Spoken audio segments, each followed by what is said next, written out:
Welcome back to the deep dive. Today, we are effectively turning the classroom lights on bright. They are. We're rolling up our sleeves and heading into what I like to call a grand rounds style session. I like that. We are tackling a nutrient that, I think a lot of us assume we understand because it's so common, but the biochemistry is honestly mind-bending. We are talking about folate. It is a deceptively complex molecule. It sits right at the intersection of genetics, nutrition, and, well, disease pathology. It really is. And to guide us, we're doing a high-level educational review of the textbook Folate in Health and Disease, the second edition, edited by the legendary Lynn B. Bailey. A fantastic resource. It is. And I want to be clear about who we're talking to today. If you're listening, we're assuming you're a medical student, maybe you're a resident, a young health professional, or just a very serious self-learner in the medical sciences. Right. We aren't here to give you the public health brochure version of Eat Your Greens. Yeah. We are here to get into the kinetics, the transport defects, the genetic polymorphisms, and that really tricky double-edged sword when it comes to cancer. Exactly. We're going to look under the hood. So let's start with the absolute basics, which turned out to be not so basic, the nomenclature. Mm-hmm. I think in clinical practice, I hear folate and folic acid used interchangeably all the time, but the text makes it very clear that's a chemical error. It's a huge distinction, and accuracy really matters here. So folate is the generic term for the whole family of compounds. Okay. When we talk about natural food folates, what you get from, say, spinach or liver, we're usually talking about reduced forms. Chemically, these are primarily 5-methyl hydrofolate or 5-methyl THF. Right. And crucially, these natural forms have a distinct structural feature. They have tails. Tails. Polyglutamate tails. Imagine the folate molecule is like a kite, and it has this long tail made of glutamate residues attached to it. Oh, okay. I can picture that. That's how it exists in nature and inside our cells. That tail is what anchors the molecule so it doesn't just leak out. Okay, so that's the natural version. So what's the contrast with folic acid? Folic acid is the synthetic form. It's what you find in supplements and fortified flour. Right. It's fully oxidized, and crucially, it's a monoglutamate. It has no tail. It's hyperstable, which is great for shelf life, but it's not something you'd find naturally in the human body. Your body has to do some work on it to make it usable. Okay, so we've got the natural reduced polyglutamates and the synthetic oxidized monoglutamates. But once this molecule gets into the cell, the mission is the same, right? It's all about one carbon metabolism. Precisely. This is the engine of the car. The core function of all these folate forms is to transfer one carbon units, methyl groups, formal groups, that kind of thing. And I like to visualize this whole metabolic cycle as a fork in the road. Okay, let's unpack the fork. What are the two paths the cell can choose? So you have your folate coenzymes circulating. Path 1 is nucleotide synthesis. Building blocks. Exactly. You need specific folate forms, like 5,000 10-methylene THF and 10-formal THF, to make thymidylate for DNA and purines for both RNA and DNA. So that's the building stuff, arms, cell division, growth, repair, all that. Correct. Path 2 is methylation. This is where 5-methyl THF donates its methyl group to remethylate homocysteine back into methionine. And that methionine eventually becomes S-adenosylmethionine, or SAM. Right, SAM. It's the universal methylone. The universal don't. SAM goes around methylating everything, your DNA, your proteins, your neurotransmitters. So the cell is constantly deciding, do I build DNA to divide, or do I methylate things to regulate function? And is there a switch? There is. The text mentions a key enzyme, cytosolic-serine hydroxymethyltransferase, or CSHMT. It acts sort of like a traffic cop, competing for folate coenzymes to direct them down one arm or the other. That is a delicate balance. If you mess that up, you either can't divide or you can't regulate your genes properly. Precisely. Now, before we even get to that metabolism, we have to absorb it. And you mentioned those tails on the natural folate, the polyglutamates. I assume the intestine can't just absorb a giant chain like that. No, it can't. The molecule is just too bulky and charged. The text details a specific enzyme on the brush border of the jejunum called GCPII glutamate carboxypeptidase 2. Okay. That's a conjugase. Its only job is hydrolysis. It just chops off those glutamate tails so the folate becomes a monoglutamate. Only then can it cross the membrane. So essentially, natural folate has to be processed to look like synthetic folic acid, a monoglutamate, just to get in the door. Exactly. And getting across that membrane isn't passive either. The text highlights two distinct carriers. There's the RFC, or reduced folate carrier, which works at neutral pH. Right. But the real heavy lifter, especially in the acidic upper small intestine, is the PCFT, the proton-coupled folate transporter. And this isn't just trivia. This is clinically huge because of hereditary folate malabsorption, right? Exactly. For a long time, it was a mystery why some infants had severe folate deficiency anemia, seizures, even with normal folate in their formula. It turns out they have mutations in that PCFT gene. Right. They literally cannot pump folate from the gut into their body. And even more critically, they can't pump it into the brain. That's the key, because PCFT is also on the choroid plexus. So you can give them massive doses to fix the blood levels, but if you don't bypass that transport defect, the brain stays folate deficient and you get neurological ruin. Wow. It's a transport failure, not a dietary one. Exactly. So, moving from absorption to bioavailability, we established that natural folate has those tails that need chopping. Does that extra step make it less efficient than the synthetic stuff? Oh, significantly so. Yeah. And this leads us to a metric that is vital for dietitians and doctors, the DFE, or dietary folate equivalent. I remember this. The formula's a little weird. It's like 1 doesn't equal 1. It doesn't. So 1 microgram of natural food folate counts as 1 DFE. Simple enough. Okay. But 1 microgram of synthetic folic acid taken with food counts as 1.7 DFE. And that's because it's so much easier to absorb. Much easier.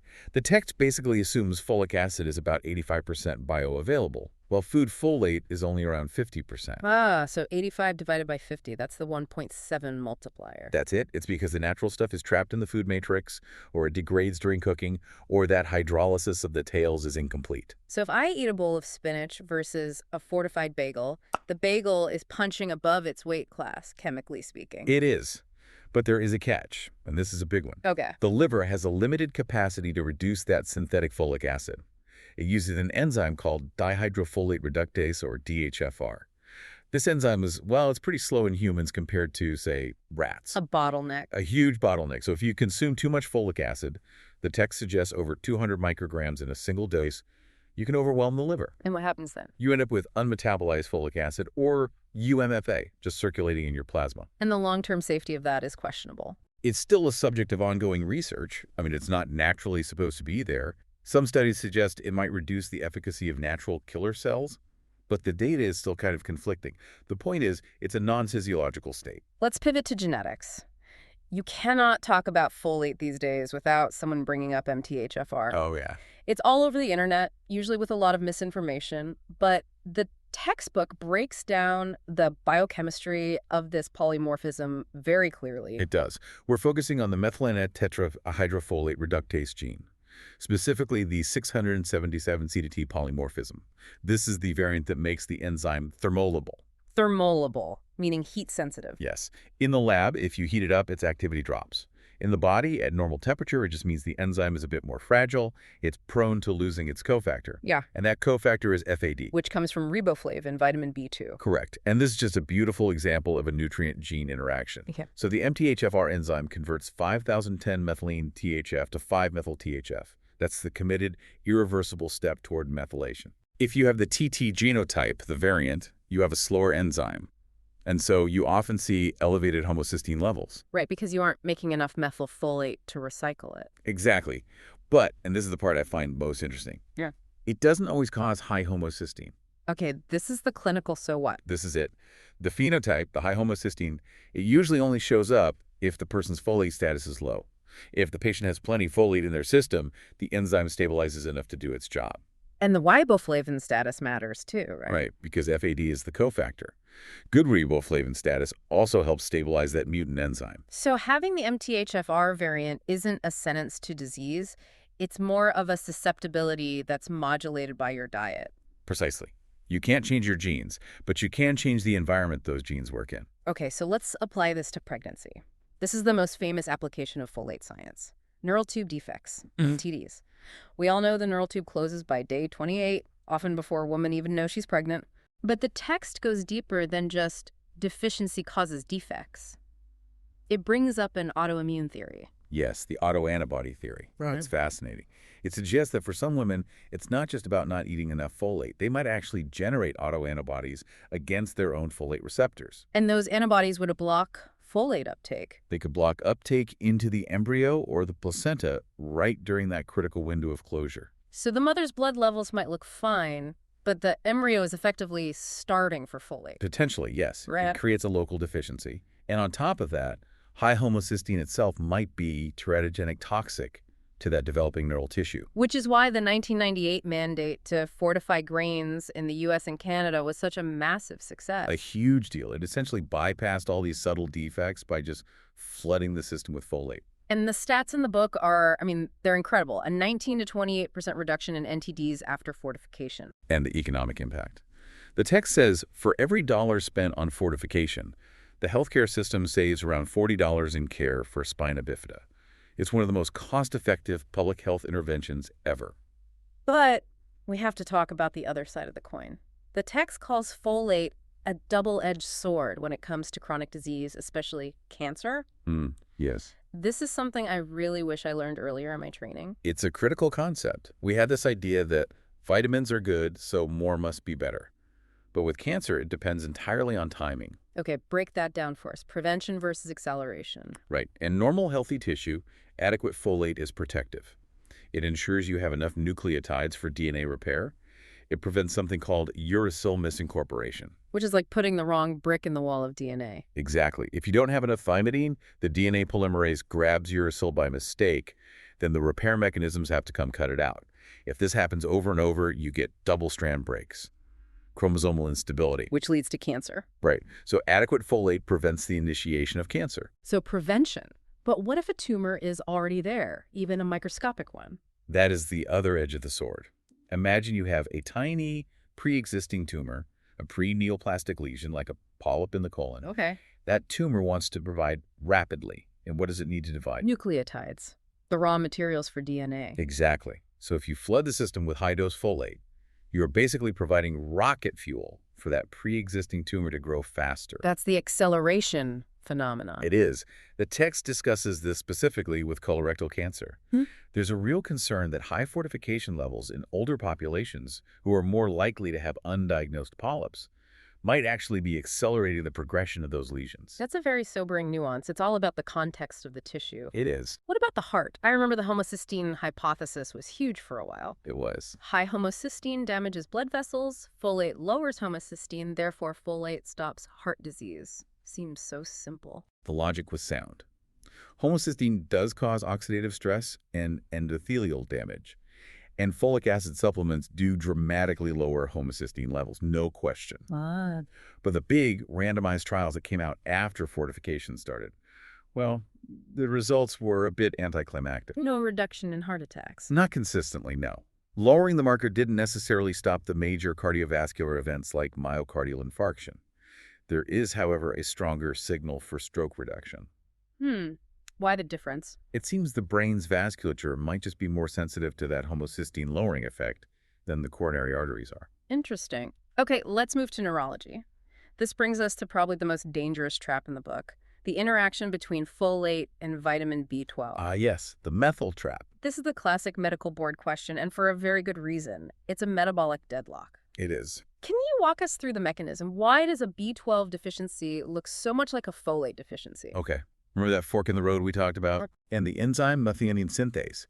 It sits at the intersection of these two vitamins. It's supposed to take the methyl group off of 5-methyl-THF and give it to homocysteine. And that enzyme requires vitamin B12 to work. So the B12 is like the handoff receiver. Perfect analogy. Yeah. Now imagine you have no B12, the enzyme stops working. Dead stop. But the cell keeps making 5-methyl-THF using that MTHFR enzyme we talked about. And here's the kicker. The MTHFR reaction is irreversible. So the folate flows down the river, goes over the waterfall, turns into 5-methyl-THF, and then it just gets stuck. Exactly. It piles up. It's trapped as 5-methyl-THF because there's no B12 to accept the methyl group, and it physically cannot go backward to become 5,010-methylene-THF. And 5,010-methylene-THF is what you need to make DNA? Precisely. So the cell has plenty of folate, but it's all in the wrong form. It can't make thymidine, it can't make DNA, so you get megaloblastic anemia, those big, clunky red blood cells, just like you would in a true folate deficiency. It's a functional deficiency. And here's where it gets really scary for the patient. If I see that anemia and I mistakenly just give them high-dose folic acid, what happens? You might actually bypass the trap. High doses of folic acid can enter the cycle at a different point and provide enough substrate for DNA synthesis. So the anemia goes away, the blood counts look perfect. They look perfect. Success. disaster, an absolute disaster, because you haven't fixed the underlying B12 deficiency.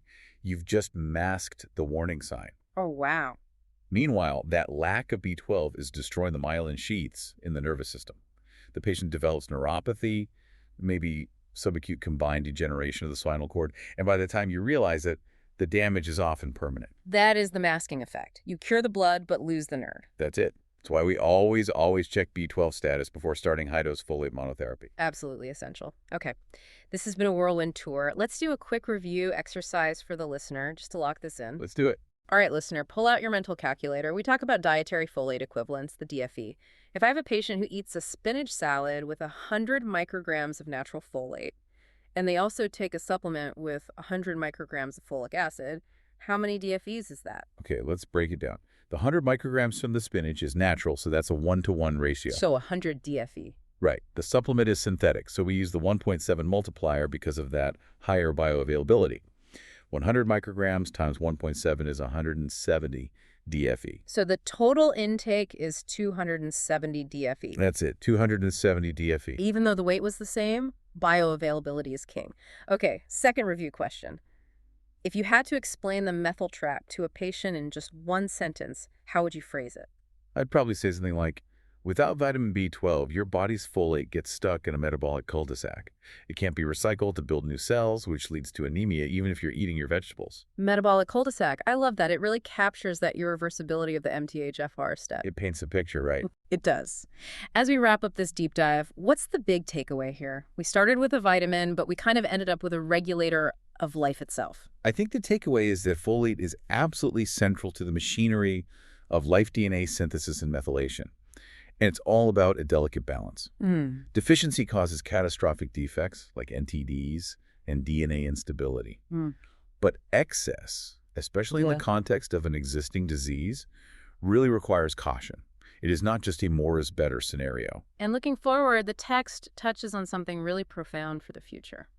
Epigenetics. The developmental origins of health and disease. The idea that a mother's folate status doesn't just prevent a hole in the spine, but might actually program the gene expression, the methylation patterns of her offspring for their entire life. Wow. We're just scratching the surface of how prenatal nutrition sets the stage for adult disease susceptibility. It's a powerful thought. You're essentially programming the software of the next generation through metal donors. That's the idea. I would encourage everyone listening to go find the diagrams of the remethylation cycle in the Bailey text, trace that carbon, see where the B12 sits. It makes the whole clinical picture so much clearer. Absolutely. Once you see the map, you can't unsee the connections. Thanks for joining us on this deep dive. Keep those synapses firing, and we will see you next time.